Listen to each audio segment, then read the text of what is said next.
последните 3 дами, които виждам, които сте се записали. Напътствие за Силвия Цветанова. Моят основен стремеж е да се оглеждам за онова, което искам да видя. Когато съзнателно се оглеждаш за неща, които да цениш, да хвалиш и да им се радваш, ти постигаш вибрационна хармония със собствения си първоизточник и с всичко, което е добро. И тогава мощният закон за привлечението ти носи още повече добри неща.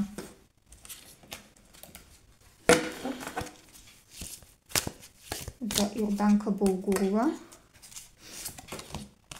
Не е моя отговорност да убеждавам никого в нищо. Вземи решение за това какво искаш ти и започни да сътворяваш преживяванията, които сам избираш, и позволи на всички останали да направят същото. И последното послание е за Доби Овчарова. Контрастът прави вечността вечна.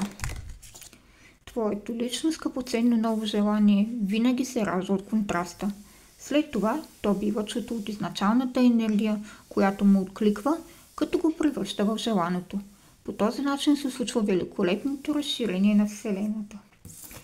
Тези карти бяха картите на добруването, от които аз изцелих на всички от вас, които се бяха записали. Пак са само жени. Мъжете не са много срамежливи. Какво мога да ви кажа? Да ви благодаря за всичко, което за цялото само взаимодействие, за коментарите, за личните преживявания, които ми споделяте на лични съобщения, за въпросите, които ми задавате, за това, че гледате ключетата, че взаимодействате по някакъв начин, коментирате, харесвате, споделяте. Много, много, много ви благодаря. И утре имаме нови карти.